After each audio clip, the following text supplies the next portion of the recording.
helpful. We could be helpful to some people. Hey guys, what's up? WarCurtle here with Kyler Cook. Do What's you going have on? a Pokemon alter ego name? No Pokemon alter ego name. It would probably be something ridiculous and punny and Trubbish. Something about Trubbish. One of the Trevor. worst Pokemon. I would just choose that and make a pun off of it. We can go off. We can do Trubbish. Trubbish 757. People would be like, "What's the number mean?" And I'm like, Nothing, actually. and like back in Neopets, where you just spam numbers until you can finally get the username to work. Neopets. Oh, you don't know what Neopets is? It's super familiar. I don't think I played it. So Bro, I thought you were one of us. Neopets. Is it kind of like a Pokemon-esque thing, like Digimon? Yeah, they totally ripped Pokemon. It's really where I learned probably like earliest stages of how to price things, because it has like an auction and a shop function, and you buy different items. You can search the auction place, and there Yeah. were these things called like bottled fairies, and you would search them and you would find them for like 100 Neo points. They're called Neo points less, and then you would flip them inside of your shop, and it was so exciting just to be able to do that and make the Neo points that way. Fun. That sounds like one of those like free-to-play apps, but you end up dumping hundreds of dollars in for stuff. Whenever it first came out, it was like you can play a bunch of games and win points. It's like virtual Chuck E. Cheese's, and you have like avatar pets that can fight one another. Really is the best way that I would describe it. But That's dope. Brandon Pruny, where'd you get the hoodie? So this is actually a paint by numbers hoodie. So I went in and I colored in all of the Pokemon. I'm just kidding. Who got me this? It was your mom, right? My girlfriend's mom ordered it from China. The first one she ordered me was a medium, which is what I wear, but it was like Japanese medium, so it was for a 12-year-old. So I eventually got the right size. But yeah, so teamwork makes the dream work. Take less, give more. Conversation that I was having the other day that we wanted to share is with the current state of the Pokemon hobby, and essentially you can't go into it alone. You gotta find Pokebuddies. You've got to network. It's such a high demand, disgustingly healthy hobby right now that you're fighting for this product for other people that are into Pokemon, people that are not into Pokemon, people that are looking to capitalize on its demand and the lack of supply, and our scalpers and flippers. So essentially, yeah, just to kind of give somebody or give you guys that if you haven't thought about it, start thinking about it. The hobby's evolving, and we need to evolve with it. So with that being said, like growing up the team, like the relationship I'm building up with Kyler here. He's a collector. He's looking for stuff. We can network together and figure out, how to help each other get what we need. And you can do that in all different aspects. I made a video earlier at a Barnes & Noble's, just walking in and talking to one of the employees and saying, hey, I'm looking for this product. I'm tired of paying triple market price for stuff, and I need your help. So can you take my name and number and call me when the stuff hits the shelf over there? Exactly. Yeah. I mean, it's being willing to ask uncomfortable questions in the moment. Like, I think most of us that are collectors and that look at Pokemon as a hobby and as fun, especially the people that are just collectors, the people that aren't trying to make money, the people that aren't trying to think about Pokemon as like a value collectible object, they're going to run into hard times because they're still looking at Pokemon as in the way that it was 10 years ago or even 5 years ago, where you could walk in, the shelves were stocked, you could pick which kind you wanted. If you were shooting for a particular set, most likely it was there. If it wasn't, you would just wait on it. But it's not that anymore. And I think a big part of the collector is what I'm excited to talk about with you, and what I think can be useful is talking about how do you build like a team, like an Avengers squad that has, and I'm like so serious because I nerd out. And I actually just was talking to you the other day about this. whenever you play Pokemon, right? Think about it. You get a diverse selection of champions, unless you're like 4 and you just really love Gyarados, so you have 6 Gyaradoses. I think that was some kids did Right. that. Or you want to challenge, so you But play an entire bug team. right. You have to diversify because you're more skilled that way. And one of the interesting things that I've learned recently, as I've been in contact with a couple of people that just boldly proclaim, I'm a scalper. I go in, I take, I follow the vendors. This is what I do. Is I found out that he doesn't work alone, and he said, in fact, if you want to get into this, taking cards like this, which I don't. He was talking to me specifically about how to find cards, but he was explaining to me that he's working right now in a team of 9 people that cover a 40-mile area. 9 people. Yeah. Is a part of his team. And what they do essentially is they kind of break up, they go opposite directions, then they bring all of their stuff together and they split it up evenly. And it doesn't matter how much you find, your cut is an even split, is Right. essentially the way that they're doing it right now. But yeah, man, I think that's probably the makeup for the more successful teams around is finding, because if you try to go out on your own, I mean, it's all about information. It's all about talking and networking right now, and we're talking specifically. So if you're, I mean, honestly, any age range, but this is more for people like us in our late 20s, early 30s, mom and dad trying to find cards for their kids. You're a collector and a hobbyist, and you're looking for stuff for your own collection, but also to maybe hang on to. Like right now, Shining Fates is a hot set. People might want it just for their sealed collection. People are doing a lot of that, because that's just kind of when we get into something and we get into a hobby. Yeah, we like to look at the stuff.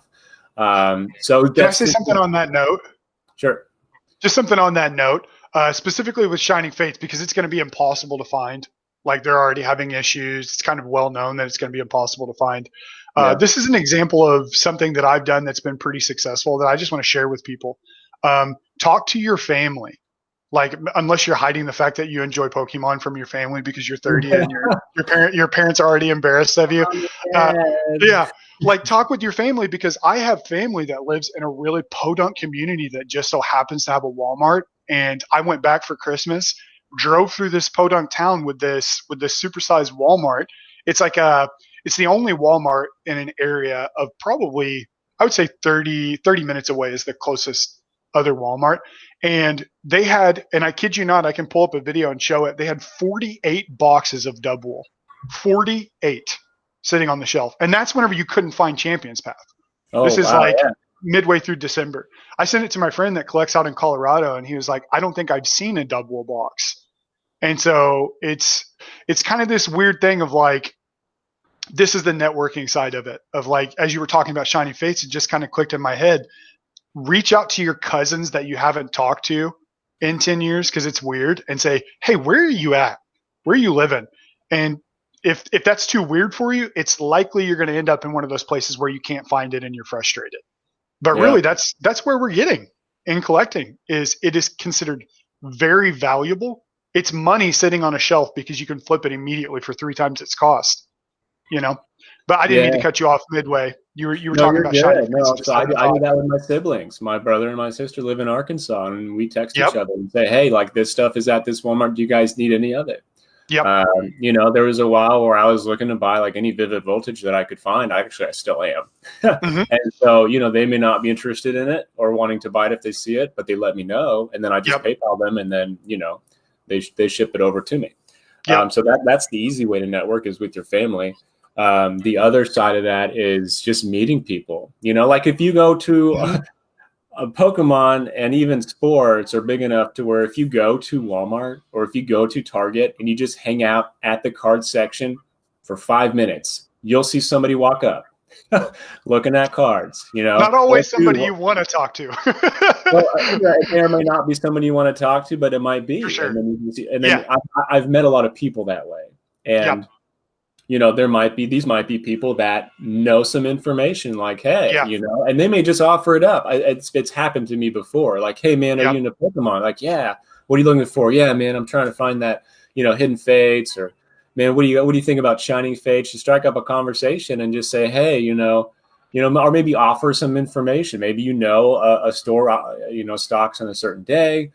Yep. They didn't know that. They offer some information to you. Hey, man, do you want to, swap numbers or, keep in touch and help each other out? I'm on a couple group chats with some local people that whenever we figure out some information or we know when, some place might be potentially getting some product in, we'll just throw down the info because that's what, yeah. Yeah, because we're just That's what I was helping getting ready to each other say. out. So what I felt back in October, so my backstory is I started collecting as soon as Pokemon cards came to the United States, played the games with my brother. I have an identical twin brother that would always go fire type. I would always go water type. It was red and blue all the way growing up. We were just like firebenders and waterbenders in my household.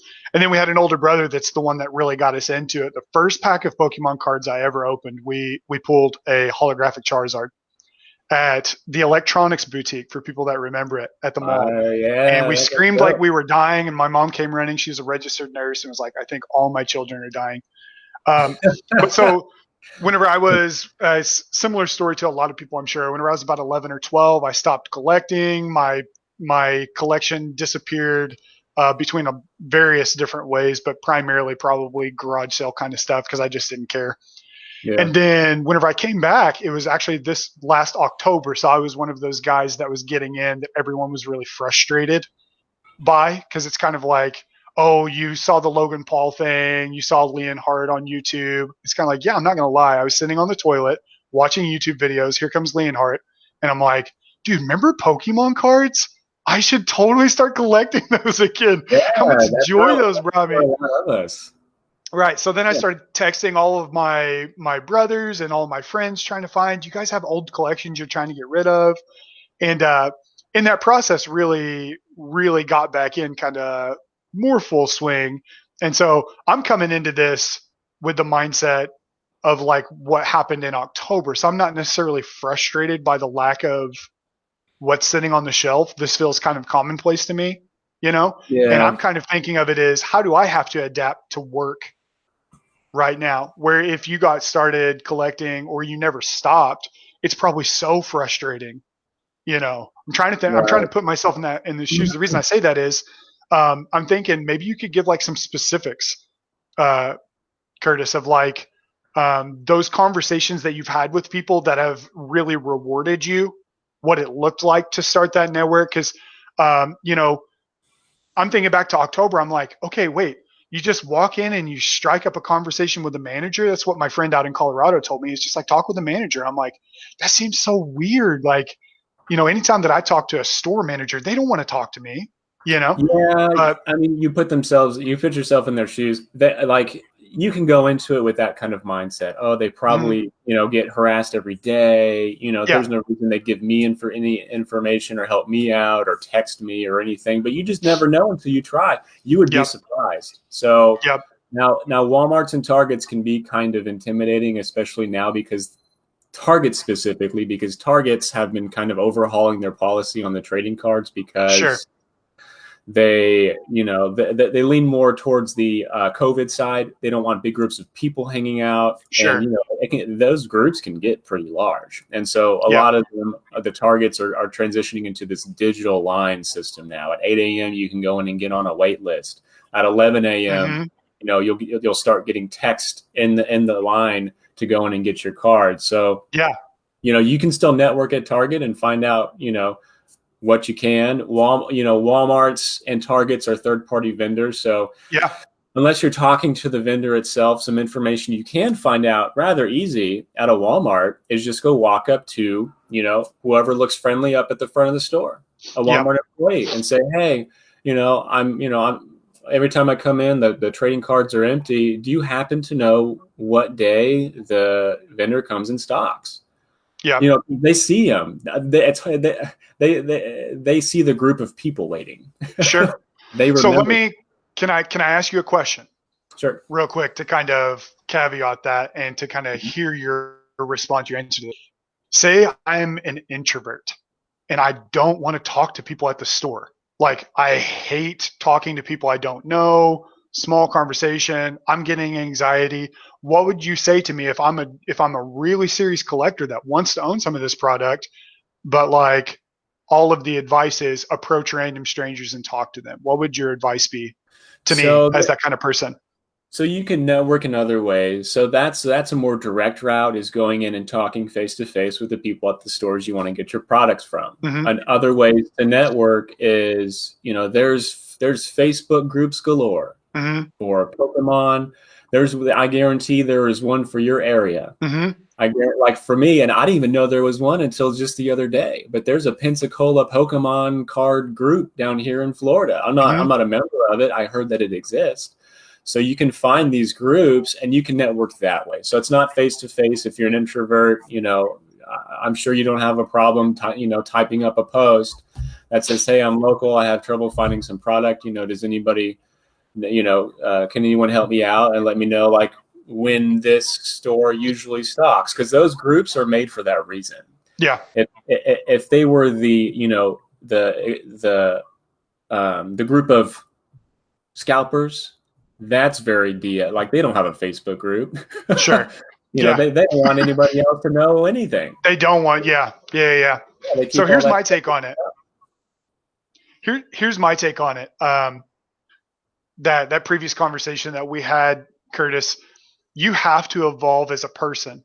And there's this concept inside of Pokemon of evolution, that as you evolve, you become stronger, right? Or Mm-hmm. as you evolve, you acquire a new skill set.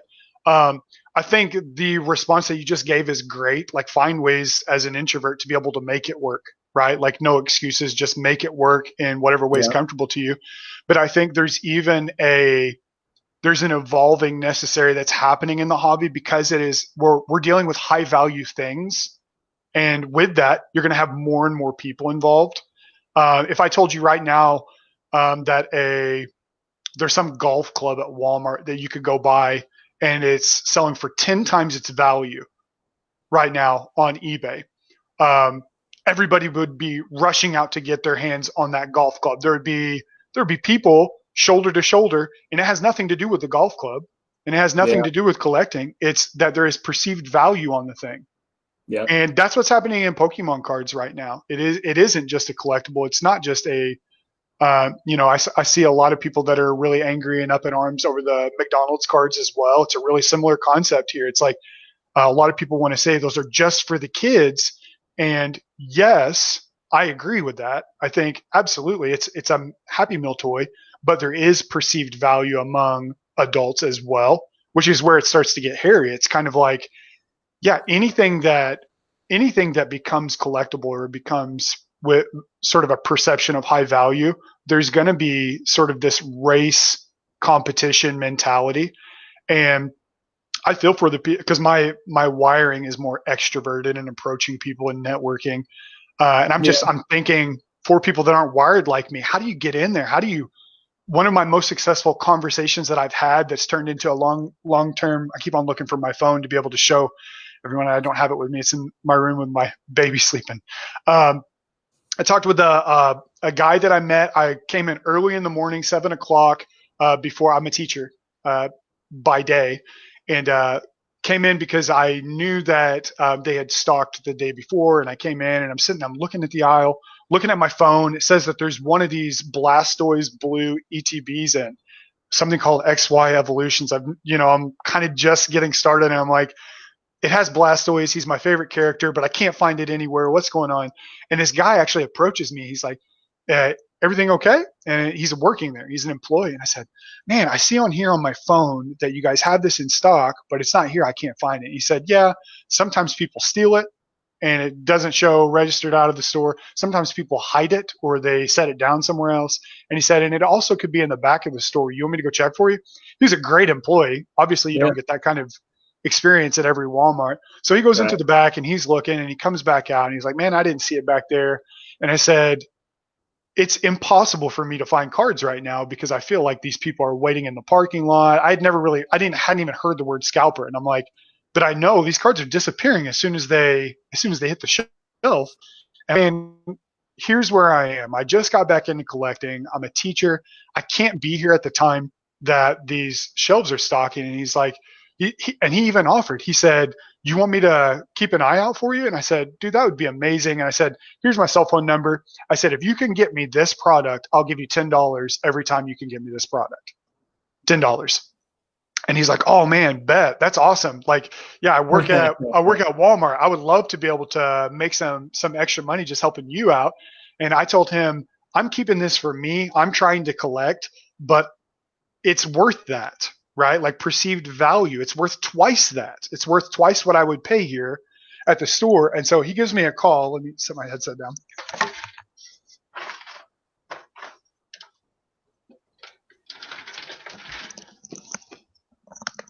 It was 11:39 p.m. and he gives me a call and he's like, Kyler, you got to come. Oh, it's flipped around. Kyler, you got to come in. You got to come in, man.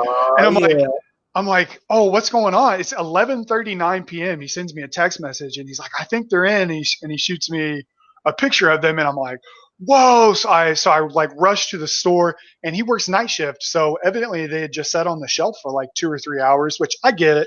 It doesn't happen in every store, but it's just a wild experience where chatting this guy up and letting him know, man, I would love to take care of you and send you $10 if you can give me a few of these products. And that worked out for me. You know, it worked out for me that just talking to this guy about my story, talking to him about how I just couldn't find the cards. Like, I think people understand that frustration, and especially whenever they're card collectors themselves, right? Because they know what that feels like to go to the store and to not have what you're looking for. But I have like two more of those stories of connecting with people that now will text me or call me or email me. There's a Dollar General manager that sends me really old school emails with like his name and like a post signature in it. Whenever he sees something come through the store, I just went into the store a couple times a week for probably 3 or 4 months to where we were on a first name basis. Kyler, what's going on? As soon as I'd walk in the store, and like, man, still looking for those cards. He's like, for some reason, we're not getting them in, but I'll definitely let you know. He ended up selling me his personal collection, by the way, which was crazy. He told me that he collected cards and he had some duplicates. And I'm like, man, I would love to buy. Just talk to people. I said, you just never know. He has this huge Magic collection too. Yeah, I was at Sam's Club. They had like 6 of those combo products where it's the lunchbox and the Pokeball tin. So I'm sitting there with 6 of them in my car checking out. This old lady walks up. She's like, "Oh, is that Pokemon stuff? Oh, my grandson was really into that. You know what? I think my grandson actually has. Oh, he's got like a boatload of cards just at the house that he left that he doesn't have any interest in. I don't know if he's going to be back for them." And I'm like, well, me and my girlfriend are pretty big collectors. If you're interested in clearing out some stuff, here's my number. Yep. Just strike enough conversations. You just never know where they're going to go. Michael Holliker says it's amazing how far just a little conversation you can go. Facts. Absolutely. Oh, yeah. So, especially like a normal conversation where you're not trying to get to the sell, where you're not like people feel that. Like if you're just giving somebody the time of day, I'm talking with this Dollar General manager while he's stocking the shelf, talking to him about what was your favorite Pokemon? He's like, oh, Dragonite, for sure, Dragonite. I'm like, yeah, you're pretty basic. You're a basic, bro, because that's everyone's favorite. Just talking to him, and it's like I didn't have anywhere to be. Charizard. Yeah. Charizard. But I mean, I know there's a huge population of people in the Pokemon hobby that are just like, man, like, how do these guys figure out how to be there at the right time? Yeah. How to, get the in with the vendors and they end up with all the product. Well, this is what they do. Like we are sharing the secrets. Yeah. There's no magic to it. All they do is they network with each other. I guarantee there is no scalper out there that's flying solo. Yep. Because and that's what he said. There's none that are flying solo. They're networking. They're talking with each other. And they're in that sort of mindset of relationship building because here's what happens as soon as somebody in that group gets greedy and burns bridges, they're out. Yep, you're gone. They're not getting any more product. That's a fact. And I'm not saying you have to be one of these scalpers. You don't. or the part of these groups. You don't have to like start running this fast and furious, nighttime underglow Honda Civic squad going around, like Well, let's can I go say something? cards. It's Can just I say having those something? conversations with your local stores. For sure. To that fact, scalpers are people too, right? Like Mhm. their front side goal is to make money. Obviously, that's why they're doing what they're doing. But I bet they have 8 things in their life they need. And so, like, one thing that I'm sure many people don't even consider is maybe reaching out to those people that as you learn who it is or what's going on, or if there are people scalping in your, like, instead of looking at them as villains and enemies because maybe they're more ambitious, maybe they're more cutthroat, maybe they don't have like the same working hours so they can be there at the right times. And so what we tend to do is like vilify them as if they're the bad guys. um, Literally strike up a conversation and say, hey, listen, I'm a local collector. I don't have a ton of money, right? I'm a teacher. I don't Yeah. have, my wife stays home. I have 2 small kids. And so talking to them in terms of, is there anything that I could do to be able to get some of these cards to start coming my way? I can't pay you 3 times what the cards are worth, but maybe there's something else you're looking for. Maybe there's a skill set that you have as a person. Maybe you're really good at graphic design. Maybe you're good at website coding. Maybe you're good at, do you understand what I'm saying? Yeah, It's I like do. there are things that you have that are valuable to these people, and that's the whole thing of networking is figuring out how do I fit inside of this wheel, right? There's a wheel Yeah. of commerce happening in your town, and if you're in a place with 100,000 people, it's crazy. You can't get to the shelf whenever these people do, and they'll fight each other, over $50, and then you kind of stall back and go, man, there's nothing for me. I'm really frustrated, but maybe there is a place you haven't asked. Yeah. I mean, who knows? Sometimes, Maybe they really like some other product. yeah, They're really into something else. Maybe they're into collecting those little miniature unicorn things, and it's just not something that they can get, but you for can, and sure. you trade. So I can already hear a question. How do I find these people to have that conversation with them? I would say go to Facebook Marketplace and Yep, look for the people with the post with, 8+ Shining Fates Elite Trainer boxes, yep. or all these that like those are them. Like that's Yeah, them. they're putting it out there. And I'll be Yeah. honest with you, Curtis, whenever I first got started in collecting, I would go to those posts. Hey, $150 for such thus and such, a Marnie box, $150. And I wouldn't even offer on the Marnie box. I would say, hey man, I'm having a hard time finding these. Where are you having luck finding these?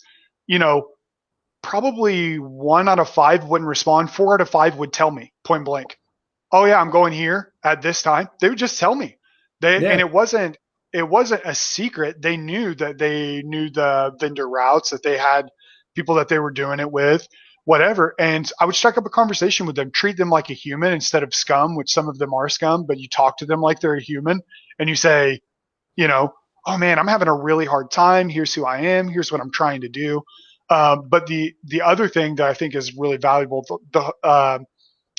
you had like a catchphrase that you put in the title. I can't even remember what it was about. Oh, Uh, take less, share more. Take less, share more. Here's the concept that I think is super valuable. If you have, let's say you have your own business, right, and you cut grass. Say you're like a lawn care company, and you're busting your butt, but it's only you. You're the only employee, but you're super proud because you get 100% of the pie, right? Hmm. And then somebody calls you up from this major landscaping company in town, and they say, "Listen, we're gonna have you come in, and we're gonna give you 1/100th of the pie, and you take your current clients, whatever, you take your skills, you join up with us." And you go, "No, I don't want 100th of the pie. I want 100% of the pie."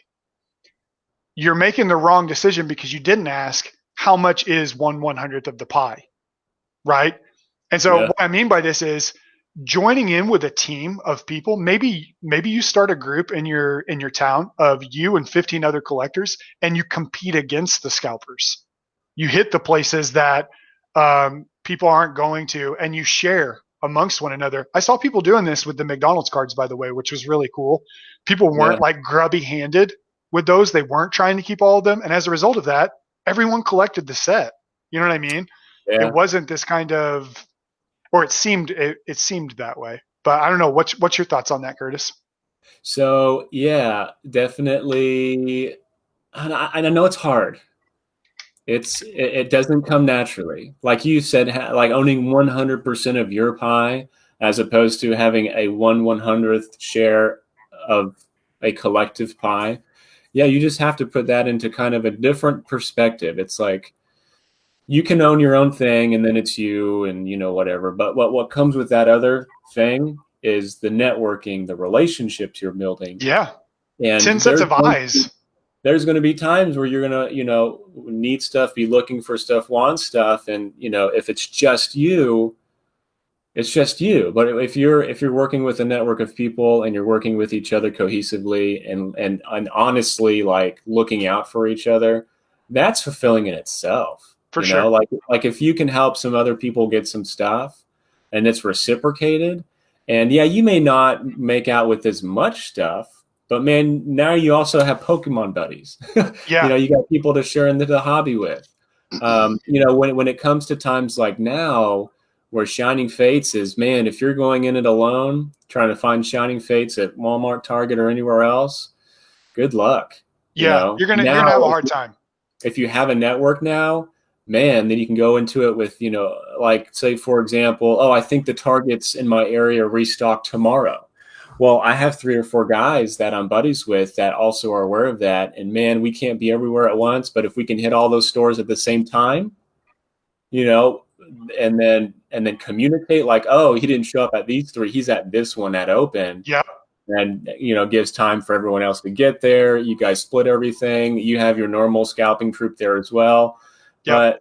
But 99% of the time, these guys are not going to be getting rowdy, and not sharing product.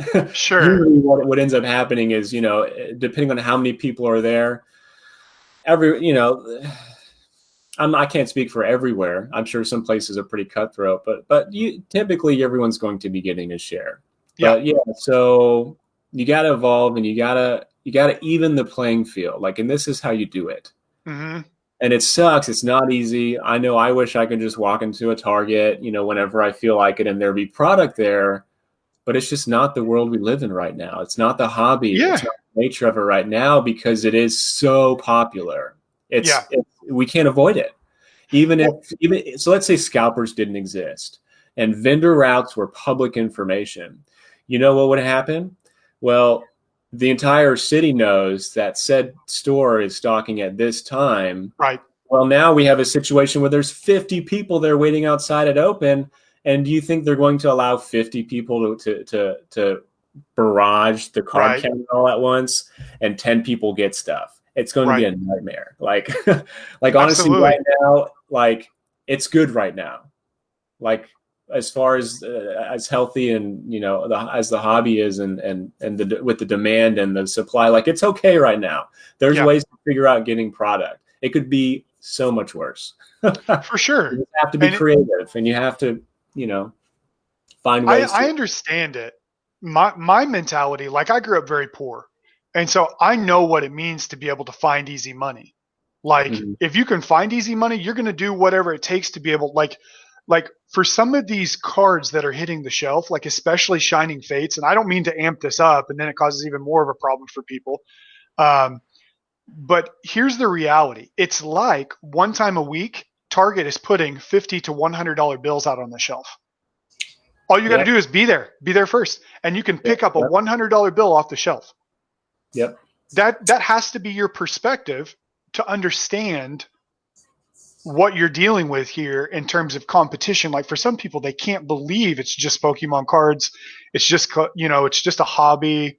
People are cutthroat, and then they mock these people and I'm like, well, yeah, but I can't judge. I don't know where this person is coming from that to make $100 just for being there early, what that is in their brain or what kind of lifestyle they had growing up. And so my main priority is how do I compete with it? How do I get in there? How do I get a slice of that? Because I am a collector.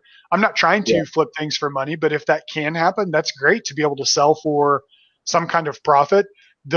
My heart is I would love to be able to own these particular sets, like the first 8 sets, base set through Skyridge, and to be able to connect with people that have it in that way. But I thought one cool thing that we could talk about, Curtis, if you're down with that, I don't know how much time we have left, is give people like whatever secrets we have, whatever marketing strategies we've been using, advertising, what have we been doing that's found off market deals, which basically means, so like market deals is like whenever you go to Target and you buy off the shelf. An off market deal would be where you find a product that maybe even someone's not even intending to sell and you can buy it from them. But to kind of be able to share some secrets with people that are in the community, that are in that place where they're like, I know there are secrets out there, but I just don't know what they are and no one talks about it. Yeah, so I know that you see it all the time. On these Facebook groups, people will post up, man, I just nailed this collection. I got a super deal on it. And it's like a gorge, thousands of dollars worth of cards in a collection. Sometimes they'll tell you what they paid for it. Sometimes they won't. What's up, Bo? And I used to do this with cars because I owned a used car dealership, and I would find deals on vehicles this way. So there's certain times of the day where you want to be on Facebook checking for stuff. People are listing stuff typically at night, a lot of times late. So if early in the morning you get up and you check your Facebook post and you see, you can find card collections. Sometimes you can find sealed product too. Sometimes people just need to move stuff. They need cash. And don't be afraid to get on a post and say, this is what I do. I don't talk price at all. Whenever somebody lists, a card collection, even if they have the collection listed, at a price to where maybe I can't make any money on it if I get it. Because usually when I pick up a collection, I pick out the stuff that I want and then I sell the rest and, hopefully make a little bit of money anyway. Yeah. Just show up and bring cash. Yep. So you show up, you bring cash, you do that enough to where it's, it's not comfortable at first, but it will be. Sure. It's a skill set, like going to Target or Walmart or Barnes or Party City and talking to one of the employees. It's not easy at first. It's like going into your speech class for the first time and doing your first speech. It's terrifying. Yep. But the more you do it, you become desensitized to it, and then you become better at it. It's a skill. So you just have to start putting yourself out there with that. So the marketplace, you can find some stuff. Look at Craigslist. People will still spooky. Craigslist. Wait, aren't there only scammers on Craigslist? I thought it was just scammers. So do you remember a time, it wasn't too long ago that Craigslist, before Facebook Marketplace, Craigslist was kind of one of the main spots to sell your stuff, right? Like, yes, it was sketch and there's, weird stuff on there, but let's say mom and dad, 50, 60 years old is cleaning out the house. They have their kids' Pokemon card collection from the late 90s. Mm-hmm. We're moving stuff out. Frank, what are we going to do with Billy's Pokemon card collection? I don't know. Listed on that Craigslist. I think I heard they were valuable. I think I heard they're valuable. They're using Craigslist because that's what they know. Maybe they don't know that Facebook Marketplace is a more, a safer option for selling stuff. So just check Craigslist, a couple times a week, just pop on there, see what's on there. There's other apps to look on for, stuff like Mercari. There's OfferUp, you can even check on eBay. So that's finding listings. Now, off-market stuff that you guys can do is having these conversations with people. Let's say you're at Walmart and Target and you spot somebody and you think they're the people that know. You go there and you just happen to see the group of guys standing by. Typically, it's not at the card section in Walmart. Usually I see them like back in the clothing department, like the women's clothing department. If you ever see a group of 5 or 6 guys like around the cami roundabout thing, they're waiting for cards. They just don't want to be like super, super obvious about it. Go up and talk to them. Be like, hey, what are you guys looking for? What are you waiting for? Sports cards, whatever, cool. Just talk to them. You may make a friend.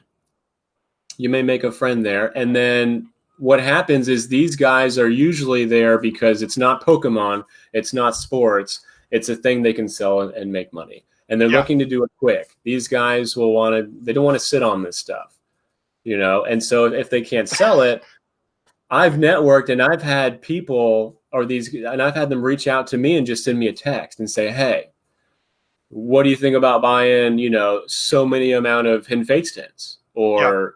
or, Kanto boxes or whatever, like what are you buying them for? Right. And let them know that. Be like, look, I'm a buyer. You guys Yep. pick up this stuff, these Pokemon cards or whatever. Here's my number. Let me know when you get stuff because I'm a buyer. Yeah. And so and they don't, and so I found too, they're not selling it for full market. These guys will undercut each other until they move it in the time they want to get more cash in to buy more stuff to resell. They're not Right. looking to get the maximum margin on these things. So you can find deals that way too. For example, I found 0 Hidden Fates ETBs in the wild. None. But I know the guys that did because Yeah. as soon as they hit the shelves, I had messages on my Facebook Messenger. Hey, man, are you buying Hidden Fates ETBs? And it's a local guy. And I'm like, okay, they're showing up. Yep. And so I'm like, yeah, but probably not what you're going to be selling them for. And eventually I ended up buying some for $90 a piece Not because bad. they just wanted to move them.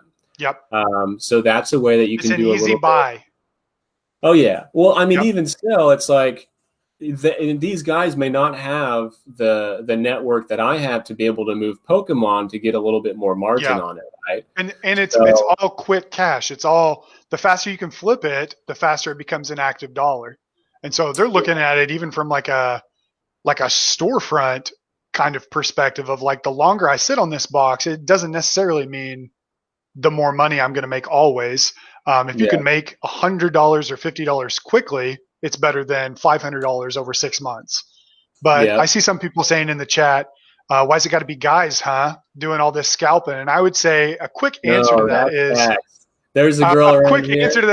men are cutthroat and women are wonderful. And that's the difference. I was talking with somebody tonight actually because there's been a girl in my area that's just been cleaning out stores. I don't know where she came from. Her name's Barbie, and everyone said Of course, you know it's Barbie. You knew it was Barbie before you found that out.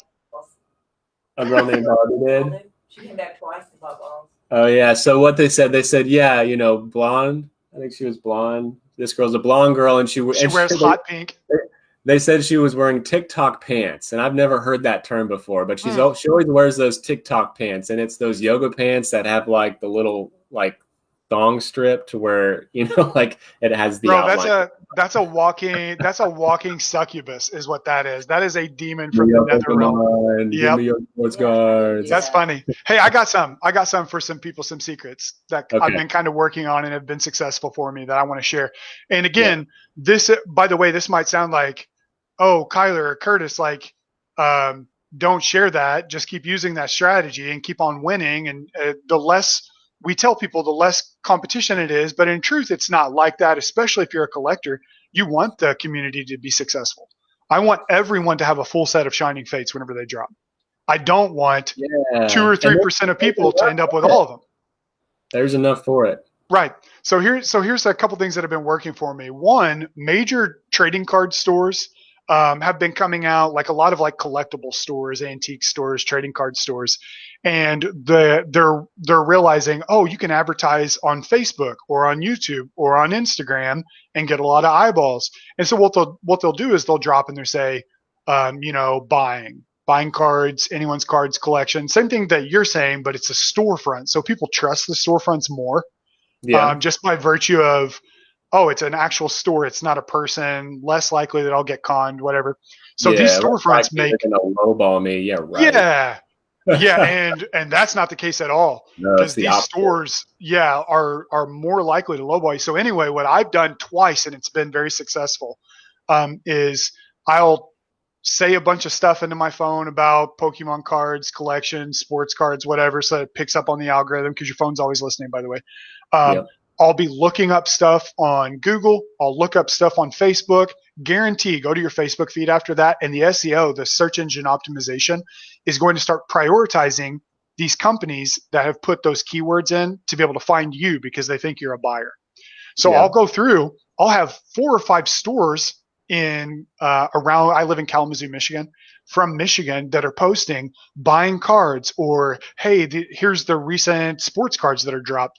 And I kid you not, I will look through the thread, and it'll be, and some of these there will be 4 or 5 people. Do you guys sell, or do you guys buy Pokemon cards? Do you guys buy Pokemon cards? One time there were 6 people that had said, "Do you guys buy Pokemon cards?" And in 8 hours, the storefront had not replied. 8 hours, and I'm like, bro, I'm swinging into these people's DMs like Tarzan right now. I Yeah.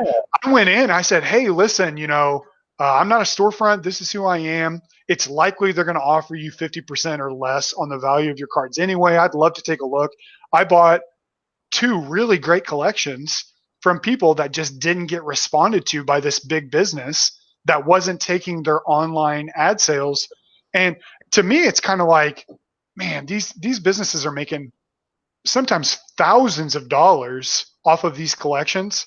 And why not? Why not respond and be there quicker? Like, it's very similar to the scalping mentality of like, if you're going to wait 8 hours to follow up on a lead as a business, what are you doing? Do you care at all? So I'm messaging these people back, and it's been successful.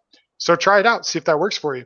Yeah, for sure. And then also say too, hey, I will offer you more than what this store will offer. Yeah. Yeah. Which is what I did. Offer is as little as you're okay with taking. Yeah. Quick story here. It was from a local card shop. I talked to the owner. It was right before Hurricane Sally. Like, Hurricane Sally was on our doorstep. These guys walked in with these binder collections: Shadowless, first edition, Wizard of the Coast, first edition, like Gym Heroes, first edition, Team Rocket, just gorgeous cards. And the the shop owner ended up paying them $150 for these cards.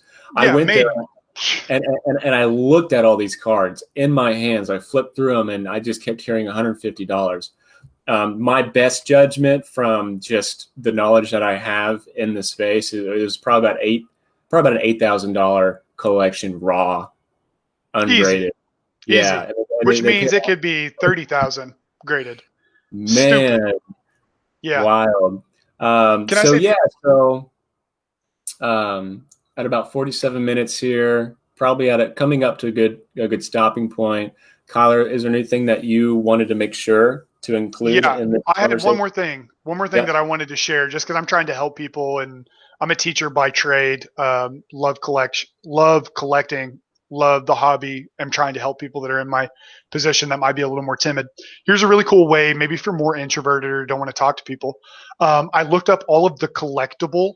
So I literally Google searched Kalamazoo collectibles, and you guys are thinking in your head, right? Like, oh, this place is an antique store. It's a place that sells knickknacks and plates and whatever. Message that person and say, hey, I noticed that you guys are a collectible store. Have you guys ever dealt with selling trading cards, or do you know anyone else? And ask the people that run collectible stores, because people are like this. They hang out in tribes. And people that run collectible stores, doesn't matter if it's lamps, they know somebody that is a part of a collectible store that sold Pokemon at one point. So this is actually one of my strategies. It's called sideways marketing. You don't ask the person that you're trying to get the cards from. You ask somebody that knows the person. So you go at it from a sideways angle instead of straight on. Very smart. And what I found is, so I ended up getting a guy that sells records in town, who has 3 tubs, his words, tubs, which as a collector and a hobbyist, kind of my lights go on, of vintage Pokemon. Chest, like treasure chest size. Yeah. And he said, I have 3 tubs of old Pokemon cards. And a lot of these guys don't know what's happening in the hobby. Maybe they had some product and they just tried it on a whim in their storefront and it didn't work out. Like, there are booster boxes that are sitting in storage units right now. Reach out to people that have run stores for 20 or 30 years and ask them, have you ever had Pokemon cards up at the front counter? Because maybe they don't sell them now, because maybe they didn't get a good enough margin, but maybe they did in the past. Maybe they know somebody that did, and you'll get really great leads that way. I wanted to share that specifically because it might be one of the biggest deals that I've found so far. And it can be just searching people in your town or towns close to you that run stores and asking them. And if they don't give you the time of the day, that's fine. But if they do, you might end up with a really cool collection or something off market where you don't have to pay top dollar competitive eBay prices for it. I wanted to share that because I thought it's a really No, exciting thing that's happening to me. Yeah, no, that's great. A mindset to have when you're going into this and you're taking this information and you decide to try it. Um, People are going to say no, and that's the worst that can happen. Oh yeah, The yeah, you're gonna absolute get worst that rejection. can happen is someone's like, "No, sorry, can't help you." But you know what? You tried, and let's say Yep. you have that conversation 5 times, and the one person decides to help you out, and now you have an in at a store, and every time they restock, you might be gonna get first dibs. You never Yep. know until you try. I highly recommend trying. So Yeah. yeah, the message of this talk is, like the title says, teamwork makes the dream work. Take less, share more. If without networking and meeting people and building relationships, it would have been a hard journey for me. Yep. in this hobby, like it damn near impossible, especially nowadays. So just something to be mindful of, that this is kind of where the hobby is at right now. And if you need any help, if you need, some tips or you have any questions, reach out to me. If you guys know, I get back to my Facebook messages. I have a lot of content on my YouTube channel that covers a lot of ways, low key places to find Pokemon cards, Yeah. price matching, all things that are going to help out you guys. If you don't already know, if you do, fantastic. But, there's always that person that's joining the hobby today. Yeah. That's going to be having to go through that learning curve. And it sucks to have to learn these lessons the hard way, like having to buy fake Pokemon cards to learn what fake Pokemon cards look like. Yep. Yep. Having to come up dry and waste gallons and gallons of gas driving around trying to find Pokemon product. Whereas, we'll work smarter, not harder. So yeah, reach out anytime. This is going to be on the podcast as well, which you can find on Spotify. It'll be under Coffee and Pokemon, because that's the main podcast. Happens, in the morning times where the coffee is acceptable. And I'm going to go ahead and announce this too. It's not up and running yet, but if you get in there and all you do is you go to my YouTube channel and you hit subscribe, I'm going to be having a giveaway for once we hit 200 subscribers. I think I'm at like 20 or 30. It's not going to take very long at all to get to 200. So it's WarCurtle is the YouTube channel. I'll post a link down here at the bottom of this video, and I'll also be making a video all on its own and posting it up. So yeah, all you do is you go to WarCurtle on YouTube. Super obvious, it's me, and just hit subscribe, and that's it. And for doing that, do a little giveaway here. Hey, there it is. That's a bad mamma jamma. VMAX. Yep. So yeah, this will be the giveaway, and then how that's going to work is once the channel hits 200, everyone that's subscribed will be thrown into. I'm going to do it live on this Facebook page as well, and whoever wins, I'll reach out to through YouTube, get their shipping information, and as long as if it's international, we'll figure it out. If you're domestic, shipping, it's free. But yeah, so free giveaway there, all for just hitting a subscribe button and helping me out. So you just click a button and you get $100. To where I'm comfortable asking for your guys' support and help with building that. Because yeah, it's just fun for me, and I feel like I have a lot of conversations like this with Kyler, not on the podcast or not necessarily on the YouTube channel, but I'm learning constantly every day about the hobby and how it's evolving, and I just want to share as much of that as I can with you guys to help out, people like me. I'm 33, just got back into Pokemon a year ago, and it's a big part of my life now. And now it's figuring out those questions. How do I get the product I want to, complete the collections I need, find the product for my kids to open, like there's parents that just love to find that product for their kids to rip in front of them, and they get to do it as a family. Awesome. So all that stuff's super important, and I appreciate you guys. Yeah, the YouTube channel is WarCurtle. I'll post a link to it in the comments here when we're done, and I think we are done. Yeah, sounds good. I would love to see more videos from you approaching managers, but I also think I want to have like a 30-minute video of you approaching random weirdos hanging out at the back of what was it, the Target section in the what, the camis? Did you say? Oh yeah. I want to watch you actually confront scalpers like 30 minutes at a time. And so I will if I can. So I know some of them, and I've had conversations with some of them, and they're super. If they see you, take a picture of them. I've seen it happen. I've been around a couple guys and heard that there'd be people taking pictures of these guys, and they will get in your face and make you delete it off your phone because they want to keep it on the DL. So I'll try. If they hit you, you get to have their shining face boxes though legally. So I guess that's true.